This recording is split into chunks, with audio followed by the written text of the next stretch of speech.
Pfizer ने कंबल अपने और करीब खींच लिया और अगले कमरे से अब्बू की हल्की पुरसुकून खर्राटों की आवाज सुनती रही। वो यही सोचते सोचते नींद में थी कि सुबह उठकर अब्बू से अपने अदाकारा बनने के ख्वाब पर बात करेगी। रात 2 बजे की खामोशी को बिजली की कड़क की तरह एक जोरदार धमाके ने चीर दिया। फाइजा बिस्तर पर चौंक कर उठ बैठी, कानों में सनसनाहट, फेफड़ों में कड़वा धुआं भरता चला गया। गैस की बू असहनीय थी। अम्मी, अब्बू, वो चीखी, मलबे से भरे दालान में लड़खड़ाते हुए भागी। रसोई की दीवार ढह चुकी थी। जहां घरवालों का कमरा हुआ करता था वहां अब बस मलबा और लपटे थी। वो नंगे हाथों से पत्थर नोचती रही जब तक पड़ोसियों ने उसे पीछे न खींच लिया। उंगलियों के नाखून लहूलुहान, दुपट्टा झुलस चुका था। वो अंदर है, वो अंदर ही है। लेकिन अब बहुत देर हो चुकी थी। गैस का सिलेंडर उनकी नींद में ही फट गया था। उस एक लम्हे ने उसके वालिदैन और छोटी बहन जोया सब कुछ छीन लिया। 3 दिन बाद चाय छोटी प्यालियों में ठंडी पड़ चुकी थी, मगर तंग बैठक में बैठे लोग इसे जैसे नोटिस ही नहीं कर रहे थे। औरतें घिसे पिटे सोफे पर सिमटी हुई फुसफुसा रही थी, मानो ऊंची आवाज में बोलना किसी नई आफत को बुला लेगा। बेचारी फाइजा का अब क्या होगा? नसरीन खाला ने घबराकर दुपट्टा सवारा।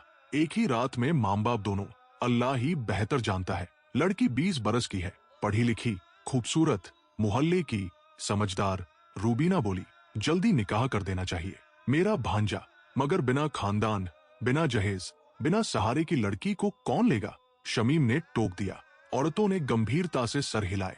पास के कमरे में फाइजा घुटनों को सीने से लगाकर चारपाई पर बैठी उनकी धीमी आवाजों में अपने भविष्य के फैसले सुन रही थी। उसे हमेशा से वो ख्याल रहते थे।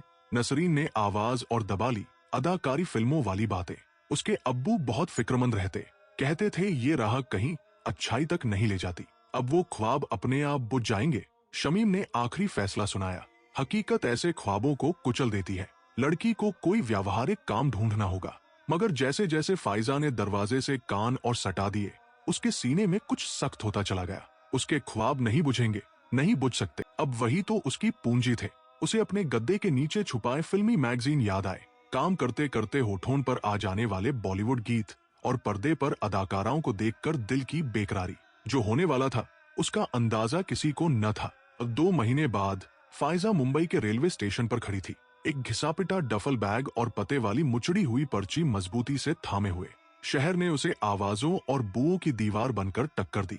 हॉर्न बजाती गाड़ियां, रेडिप्ट्री वालों की पुकार और धुएं व मसालों की तीखी मिलीजुली महक। घर का सामान बेचकर जो बचत जुटाई थी, अगर बहुत एहतियात से खर्च करती तो मुश्किल से 2 महीनों का साथ देती। उसने पड़ोसियों से कह दिया था कि दूर के रिश्तेदारों के यहाँ ठहरने जा रही है। ये समझाने से आसान था कि वो उस शहर में नामुमकिन ख्वाब का पीछा करने निकली है जो उसकी जैसी लड़कियों को सुबह के नाश्ते की तरह निगल जाता है। वर्सोवा में किराए का छोटा सा कमरा बस इतना था कि एक सिंगल बिस्तर और एक नन्हा आईना आ सके, मगर वो उसका अपना था। जिंदगी में पहली बार वो बिल्कुल आजाद थी, अपने फैसले खुद करने के लिए। ये ख्याल उसे एक साथ रोमांचित भी करता और डराता भी था। आज से मैं अपनी असली जिंदगी शुरू कर रही हूँ, उसने आईने से फुसफुसाकर कहा, वही पुरैतमाद मुस्कुराहट अभ्यास करते हुए जो उसने बॉलीवुड की हीरोइनों को देखकर तराशी थी। आईने ने उसकी उम्मीद भरी मुस्कुराहट लौटा दी, मगर आईने अक्सर कल की खबर नहीं देते और असली जिंदगी उसे ऐसे सबक सिखाने वाली थी जिनके लिए कोई फिल्म उसे कभी तैयार नहीं कर सकी थी। अंधेरी का कास्टिंग दफ्तर उसकी देखी हुई हर चीज से ज्यादा चमकदार था। शीशे की दीवारें, चमकते फर्श और रिसेप्शन में मुस्कुराते अदाकारों की तस्वीरें टंगी हुई। फाइजा ने घबराकर अपना दुपट्टा सवारा और काउंटर पर बैठी रिसेप्शनिस्ट के पास पहुंची। मैं नई फिल्म के ऑडिशन के लिए आई हूं, उसने बमुश्किल थमे हुए लहजे में कहा। ओह, आप तो मिस्टर राज मल्होत्रा के प्रोजेक्ट के लिए होंगी। रिसेप्शनिस्ट मीठी मुस्कान के साथ बोली, वो हमारे टॉप प्रोड्यूसर है, हीरोइनों के मामले में बहुत चुनिंदा। आप खुशनसीब हैं कि उन्होंने आपको देखने की इजाजत दी। अंदर बुलाए जाने पर राज मल्होत्रा अपने बड़े से मेज के पीछे से गर्म जोशी से मुस्कुराते उठे। पॉलिश्ड सा बॉलीवुड अंदाज, उन पट्टियों पर चांदी, कलाई पर महंगी घड़ी की चमक। फाइजा, सही, खूबसूरत नाम और खूबसूरत लड़की। उसकी नजरें जिस तरह उस पर फिसली, फाइजा के बदन में झुरझुरी सी दौड़ गई, मगर उसने एहसास को दबा दिया। अपने आप कहा कि इंडस्ट्री में ऐसे ही चलता है, मैं कॉलेज से एक्टिंग कर रही हूँ। वो शुरू ही हुई थी कि उसने हाथ के इशारे से टाल दिया। पहले का नौसिखिया काम भूल जाओ, मैं तुम्हें स्टार बना सकता हूँ बेटा, मगर पहले सही ट्रेनिंग चाहिए, सही कनेक्शन। खुशकिस्मती से उभरते नए लोगों के लिए मेरे पास एक खास प्रोग्राम है। उसने मेज पर एक कॉन्ट्रैक्ट सरका दिया। ये यकीन करेगा कि तुम्हें सबसे बेहतरीन मौके और सही रहनुमाई मिले। टॉप अदाकाराएं यहीं से शुरू हुई हैं। कॉन्ट्रैक्ट मोटा था, कानूनी जुमलों से अटा हुआ, जिसे वो समझ न सकी, लेकिन नंबर साफ थे। ट्रेनिंग के दौरान उसे महीना वजीफा मिलेगा और बदले में वो सिर्फ मल्होत्रा प्रोडक्शंस की नुमाइंदगी में रहेगी।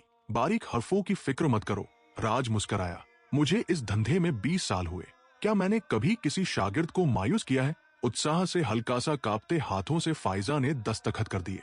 उसे लगा आखिर उसकी असली जिंदगी शुरू हो रही है। पहला महीना ख्वाब जैसा लगा। Pfizer acting workshops, dance classes और फोटोशूट्स में जाती रही। प्रोग्राम की बाकी लड़कियां दोस्ताना थी, मगर कुछ अजीब तरह से खामोश, लगभग खौफजदा। जब फाइजा ने असली फिल्मों के ऑडिशन के बारे में पूछा, उसे बस सब्र करने को कहा गया। इंडस्ट्री वैसे नहीं चलती जैसे तुम सोचती हो, प्रोग्राम की सीनियर काव्या ने समझाया। पहले अपनी कमिटमेंट साबित करनी पड़ती है। असाइनमेंट्स छोटे छोटे से शुरू हुए। एक फोटोशूट जिसमें उससे बढ़ते हुए उघड़े लिबास पहनने को कहा गया। ये फिटनेस मैगजीन के लिए है, फोटोग्राफर ने यकीन दिलाया।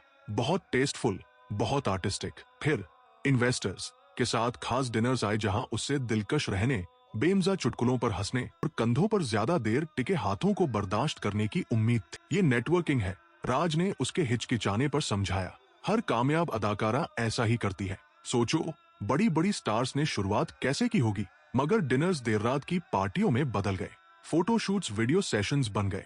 नेटवर्किंग ऐसी चीज में ढल गई जिसका नाम लेने से भी वो कतराती, जो उसे अंदर से मैला और खोखला कर देती। मैं जाना चाहती हूँ। 6 महीनों की दरदार गिरावट के बाद उसने आखिरकार राज से कह दिया। उसके दोस्ताना चेहरे का नकाब एक लम्हे को खिसक गया, नीचे कुछ ठंडा और हिसाबी सा। जाना बेटा, तुमने 5 साल का एक्सक्लूसिव कॉन्ट्रैक्ट साइन किया है। ट्रेनिंग, रिहाइश, वार्डरोब, सबका कर्जा तुम पर है। कॉन्ट्रैक्ट तोड़ने की पेनल्टी 50 लाख है तुम्हारे पास 50 लाख। फाइजा की दुनिया घूम गई। उसने कभी बारीक हर्फ पढ़े ही नहीं थे। उसने उस पर पूरा भरोसा कर लिया था। और फिर वो बोला। मुस्कान लौट आई मगर आंखों तक न पहुंची। जाओगी कहा? यकीन करेगा कौन? तुम्हारा खानदान तो नहीं रहा, याद है? कोई तुम्हें ढूंढ नहीं रहा। और अगर तुमने कोई झंझट खड़ी की, उसने टैबलेट पर कुछ तस्वीरें और वीडियोस दिखाए जिनके बनाए जाने की उसे खबर तक न थी। तो बस इतना समझ लो कि सोशल मीडिया नई अदाकाराओं के बदनाम होने पर बहुत बेरहम हो जाता है। एक शाम जब फाइजा प्रोग्राम के हॉस्टल के कॉमन एरिया में बैठी थी, उसकी बातचीत मीरा से होने लगी। वो लड़की जो 2 साल से वहां थी, बाकियों से अलग। आज मीरा कुछ और ही लगी, कड़वी, टूटी हुई, मगर अजीब तरह से साफ दिमाग। तुम अभी भी उस ख्वाब पर यकीन करती हो न? मीरा ने पूछा, जबकि फाइजा एक मशहूर अदाकारा की कवर वाली मैगजीन को घूर रही थी। क्या मतलब? मीरा कड़वाहट से हंसी। जिस अदाकारा को तुम देख रही हो, जानती हो उसने अपने आखिरी इंटरव्यू में क्या कहा था? औरतों के इख्तियार, आजादी, समाज की जंजीरों से निकलने की बातें। फाइजा ने सर हिलाया। उसने वो इंटरव्यू कई बार देखा था। अदाकारा की, ख्वातीन की आजादी और ख्वाबों का पीछा करो वाली बातों से उसे हौसला मिलता था। सब झूठ है फाइजा। एक लफ्ज। मीरा की आवाज खोखली थी। वही अदाकारा, उसने ऐसे ही प्रोग्रामों में 3 साल लगाए। जो कुछ हमसे कराया जा रहा है वो सब उसने किया। फेमिनिज्म, इंडिपेंडेंस की बातें, अपनी खुद की औरत बनो वाले बयान, सब मार्केटिंग का हिस्सा है। यही हमारे जैसी ताजा लड़कियों को मुंबई खींचता रहता है कि हम भी अगली कामयाबी बन सकती है। फाइजा के पेट में ठंडा सा बोझ उतर गया। ये सच नहीं हो सकता। अपने आसपास देखो। मीरा ने कमरे की दूसरी लड़कियों की तरफ इशारा किया, जो अपनी अपनी तकलीफों में गुम थी। हमारा इख्तियार कहाँ है? हमारी आजादी कहाँ है? हम तो अपनी बस्तियों की उस लड़की से भी ज्यादा फंसी है, जो 18 में निकाह कर लेती है। कम से कम उसके पास शौहर होता है जो बचाता है, खानदान होता है जो सहारा देता है, समाज में इज्जत होती है। एक और लड़की, प्रिया, सुनकर पास आ बैठी। मीरा ठीक कह रही है। मैं भी उस सारा फेमिनिस्ट प्रोपेगंडा मानती थी। अपनी बॉस खुद बनो, मर्दों पर मत निर्भर रहो। पर यहाँ देखो, हम तो पूरी तरह इन्हीं शिकारी मर्दों पर मोहताज हैं। न कोई खानदान साथ, न इज्जत बची, न हिफाजत। जो अदाकाराए ख्वातीन की आजादी का खुतबा देती है, मीरा ने जारी रखा, वो उसी निजाम के मालिक मर्दों की लिखी स्क्रिप्ट पढ़ रही होती है। उन्हें नई लड़कियां चाहिए, इसलिए हमें आजादी का ख्वाब बेचते हैं। हकीकत, इस इंडस्ट्री की सबसे मुक्त औरतें सबसे ज्यादा गुलाम हैं। फाइजा को अपने अब्बू की नरम नसीहतें और अम्मी की फिक्रमंद दुआएं याद आई। मेरे वालिदैन, वो मुझे समझा रहे थे, बिल्कुल समझा रहे थे, प्रिया ने धीमे से कहा, क्योंकि इस्लाम दरअसल ख्वातीन की हिफाजत करता है। हिजाब, खानदानी ढांचा, निकाह और हिफाजत पर जोर, ये जुल्म नहीं है फाइजा, ये ठीक इसी किस्म के इस्तेहसाल के खिलाफ ढाल है। मीरा ने सर हिलाया। हमारा मजहब कहता है कि निकाह तक औरतें अपने खानदान के साथ रहें, पहले बाप की फिर शौहर की हिफाजत में। मैं पहले इसे पुराना ख्याल समझती थी, अब समझ आया कि ये दानिशमंदी थी, ये मॉडर्न इंडिपेंडेंस वाले ख्यालात। इन्होंने हमें कमजोर और नाजुक बना दिया है, आजाद नहीं। मगर इख्तियार, चॉइस का क्या? फाइजा ने हल्की आवाज में पूछा, अब भी उन यकीनात से चिमटी हुई जो उसे यहाँ तक लाए थे। अब हमारे पास कौन सा इख्तियार है? मीरा ने कमरे की तरफ इशारा किया। ये चुनना कि इस प्रोड्यूसर के हाथ शिकार बने या उसके, ये कि तस्वीरों में समझौता करे या वीडियोस में, ये इख्तियार नहीं फाइजा। ये शिकारी हमें चॉइस का धोखा देते हैं, जबकि हर रास्ते पर उन्हीं का काबू है। उस रात फाइजा को अब्बू के अल्फाज याद आते रहे, बेटा, अल्लाह ने कायदे तुम्हें महदूद करने के लिए नहीं, तुम्हारी हिफाजत के लिए बनाए हैं। दुनिया कहेगी कि ये कायदे जीरे हैं, लेकिन दरअसल ये वो पर है जो तुम्हें खतरे की तरफ उड़ने से बचाते हैं। मुंबई आने के बाद पहली बार उसे समझ आने लगा कि उनका मतलब क्या था। वो महीने जिल्लत और मायूसी की धुंध में एक दूसरे में घुलते चले गए। फाइजा को समझ आ गया कि मल्होत्रा प्रोडक्शंस उस वसीय नेटवर्क का बस एक बाजू है। प्रोड्यूसर, डायरेक्टर, कास्टिंग एजेंट, यहाँ तक कि कुछ सबसे बड़े सितारे सब जानते थे, सब शरीक थे और एक दूसरे की हिफाजत करते थे। वो ऐसी लड़कियों से मिली जो बरसों से खसी थी, जो भागने की कोशिश में वापस घसीटी गई। जो पुलिस तक पहुंची तो पता चला कि उस नेटवर्क का असर वहां तक फैला हुआ है। ये लोग सबको खरीद चुके हैं। प्रिया ने फुसफुसाकर कहा, जो 3 साल से प्रोग्राम में थी। सियासतदान, पुलिस वाले, सहाफी, जो चंद लोग बोलने उठे, कुछ के हादसे हो गए, कुछ यूं ही गायब हो गए। फाइजा ने ढंग से खाना छोड़ दिया, उसने आईनों में झांकना छोड़ दिया। मुंबई आई वह चमकती आंखों वाली लड़की गायब होती जा रही थी। उसकी जगह एक खोखला खोल रह गया था जो कहा सुना मान लेता और कल के बारे में सोचने से बचता। उसके पास फोन नहीं था, कई महीने पहले गुम हो चुका था। उसके पास पैसे नहीं थे, वजीफा बमुश्किल उनके काबू वाले रहन सहन का खर्चा पूरा करता। प्रोग्राम के बाहर कोई दोस्त नहीं था। वो पूरी तरह तन्हा थी और पूरी तरह उन्हीं लोगों पर मुनहसर जो उसे बर्बाद कर रहे थे। हसन पिछले 8 साल से मुंबई की अफरातफरी भरी सड़कों पर टैक्सी चला रहा था। वही छोटा कस्बा उसका भी था जहां से फाइजा आई थी। जब उसे उसके खानदान की त्रासदी और उसकी रहस्यमय गुमशुदगी का पता चला तो उसके दिल में कुछ गहरा खटकने लगा। हसन जानता था कि उसके ठहरने को कोई रिश्तेदार नहीं था, महज इत्तेफाक था कि उसने वर्सोवा की एक सड़क पर उसे चलते देखा, सर झुका हुआ। मैंने कपड़े पहने जो उसके सुखेबतले जिस्म पर बेगाने से लग रहे थे, वो जैसे कोई साया हो। फाइजा, उसने टैक्सी रोकते हुए पुकारा। वो ऊपर देखी, आंखों में जानवर सी दहशत। हसन भाई, उसकी आवाज बस फुसफुसाहट थी। यहाँ क्या कर रही हो? घर पर तो सब समझते हैं तुम काम के लिए कहीं और बस गई हो। मैं अब अदाकारा हूँ। मगर ये कहते हुए उसकी आवाज टूट गई। हसन ने वो नजर पहचान ली। गाड़ी में बैठो अभी। वो उसे एक छोटी मस्जिद ले गया जहां अमन से बात हो सके। सहन की सुकून भरी फिजा में दास्तान टुकड़ों टुकड़ों में बाहर आई। कॉन्ट्रैक्ट, धमकियां, ब्लैकमेल और मुकम्मल काबू। हसन सुनता रहा और उसका हौल बढ़ता गया। मैं इन्हें बर्बाद करना चाहती हूँ, फाइजा ने फुसफुसाया। मुझे इंतकाम चाहिए हसन भाई। हसन ने गमगीन आंखों से उसे देखा। इन लोगों के पास पैसा है, ताकत है, सियासी रसूख है, पुलिस तक इनकी है। जिन लड़कियों ने आवाज उठाई, कुछ हादसों में गई, कुछ बस गायब हो गई। तुम एक तन्हा लड़की हो पूरे नेटवर्क के मुकाबले।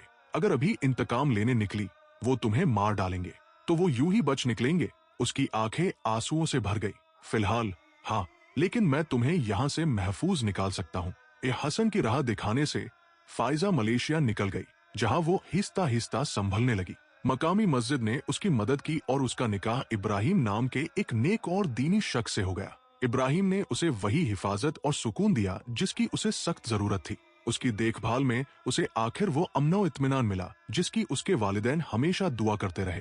तन्हा लम्हों में फाइजा सोचती कि जदीद दुनिया ने उसे कैसे धोखा दिया। लिबरेशन का दावा करने वाला फेमिनिज्म उसे सीधे शिकारी लोगों के हाथों तक ले गया। जिन बातों को उसने अपनाया, खानदान से अलग रहना, रिवायती हिफाजत को पाबंदी समझना, हया को जुल्म कहना, यही बातें उसे कमजोर बना गई और लोगों ने उसका फायदा उठाया।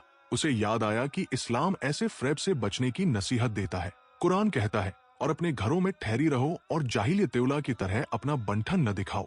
आल-जाब 33:33। जो उसे रोक टोक लगती थी, वही दरअसल उन खतरों से अल्लाह की हिफाजत थी जिनका उसने सामना किया। अल्लाह फरमाता है, अपने आप को हलाकत में न डालो। अल-बकरा 2:195। जो कहानी उसे खुदमुख्तारी के नाम पर घर की हिफाजत छोड़ने और अकेले ख्वाब पीछा करने को कहती रही, वही उसे नुकसान के रास्ते ले गई। इस्लाम की हदें जीरे नहीं, ढाल है उन लोगों के खिलाफ जो एम्पावरमेंट की बातें करके औरतों को नाजुक हालत में फंसाते हैं। एंटरटेनमेंट इंडस्ट्री का फेमिनिज्म बेचने का शोर भी हक के लिए नहीं, बल्कि शिकार की चाल लगा। उन्हें ऐसी लड़कियां चाहिए जो समझे कि इस्लामी खानदानी निजाम से कट जाना तरक्की है। जो अदाकाराए पर्दे पर इंडिपेंडेंस के बयान देती है, वही इस निजाम की पैदावार है। उन्हीं लोगों के लिखे स्क्रिप्ट पढ़ती है जो सिस्टम चलाते हैं। नई जिंदगी में सच्चे प्यार और ईमान की राह दिखाई के साथ फायजा समझ गई कि असली आजादी अल्लाह की हिदायत को छोड़ने में नहीं, बल्कि उसी की हिकमत में चैन पाने में है। जिस फेमिनिज्म ने उसे सब वादे किए थे, उसने उससे लगभग सब कुछ छीन लिया। सिर्फ इस्लाम ने उसे फिर इज्जत की राह दिखाई। दोस्तों, ये थी आज की कहानी, फायजा का सफर फेमिनिज्म के धोखे से इस्लामी सच्चाई तक। क्या आपको ये किस्सा पसंद आया? अगर इससे आपको कोई फायदा हुआ हो तो इसे उन तक भी पहुंचाए जिन्हें इस पैगाम की जरूरत है। लाइक, सब्सक्राइब और नोटिफिकेशन बेल दबाना न भूले, ताकि ईमान और उम्मीद की नई कहानी आप तक पहुंचती रहे। नीचे कमेंट में अपनी राय लिखें। अगली मुलाकात तक अल्लाह हम सब की रहनुमाई और हिफाजत करे। अस्सलामु अलैकुम।